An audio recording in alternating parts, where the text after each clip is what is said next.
before Election Day. Moderating that debate, our own Chris Wallace, host of Fox News Sunday, a choice the Clinton camp agreed to when this was announced by the debate commission just 1 week ago. But tonight, a controversial Clinton ally is trying to change the rules. This man here is David Brock, described by Bernie Sanders, his campaign, as, quote, one of the worst practitioners in the dark arts of dirty politics. Brock is now demanding that the debate commission boot Chris Wallace, a journalist with a sterling record after more than 50 years in this business, saying Wallace is somehow unqualified to moderate because he used to work for Roger Ailes at this channel right here, Fox News. And Ailes is now reportedly counseling Donald Trump. In moments, we'll speak with Charles Krauthammer about Mr. Trump, Mrs. Clinton, and the debates themselves. But first, we go to our own Fox News digital politics editor, Chris Stirewalt, and the host of Media Buzz here on Fox, Howie Kurtz, both of whom are very familiar with the track record of Mr. Brock, not to mention Mr. Wallace. Good to see you guys both. All right, so let's just start with David Brock, because I think, Howie, most people don't know who this man is, and why should they?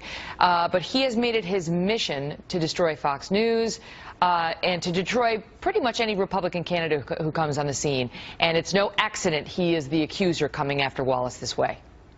And he is also the head of a pro-Hillary Super PAC. So this is kind of a twofer: attack Fox News, defend Hillary Clinton, work the refs, and, you know, doing it in this way, you got to kind of twist yourself into a pretzel, Megyn, to follow this argument about Chris Wallace, who just a few weeks ago had a perfectly fair interview with Hillary Clinton, who's interviewed Donald Trump many times, also fairly. She didn't complain.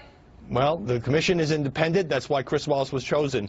And when we have a moment, I will tell you a little bit about my dealings in the past with David Brock, who used to be a conservative who tried to smear the Clintons. And I mean, this is a man who, you know, he'll do anything to bring down Fox News. That's his white whale. This is different. He's coming after Chris Wallace just because he says, number one, Wallace used to work for Ailes, who is no longer the CEO and chairman of this channel. And number two, Wallace said he's not the Truth Squad when he's out there moderating Chris. And he is suggesting that he and others, actually, this was in Politico, that Ailes is likely intimately familiar with Wallace's preparation and debate style, and that he oversaw Wallace's preparation for the 3 primary debates. Now, you and I, unlike these idiots, were actually in those debate preparation sessions, every single one of them. You and I actually know how Chris prepares for these debates. Why don't you enlighten the audience on what role these people had in it? God help the poor fool that tried to oversee Chris Wallace's debate preparations. Holy crokinole. No way. I mean, yeah, exactly. No one is more thorough. No one is more scrupulous. He and his research team were, I mean, as you know, nobody does it better. This is how good they are. And I don't wonder at all that people of both campaigns would like to have Chris Wallace not doing a debate, because guess what? Even without quote-unquote truth squatting, he's going to be the best one, FYI, of all the debates, because he's the best prepared, he has the best questions, and he's not afraid to put it out there, because he doesn't care about making himself look good. He wants the right question, and he wants the right answer, and he's going to be gangbuster, so I'm sure Brock doesn't want him on it, but you know what? Too bad. And just to set the record straight, Ailes is not intimately familiar with Wallace's preparation and the debate style. He did not oversee Wallace's preparation for the 3 primary debates. He had nothing to do with our debate preparation. Nothing. It was Wallace, Bear, me, Stirewalt, and Bill Salmon. That's it. We wrote our own questions. No one told me what to write, because there's been another report out there that Rupert Murdoch got involved, which he didn't. The nonsense that circulates out there, Howie, and then it's just accepted, and now this guy wants Wallace booted off the commission because of his cockamamie theory. Off of the debate.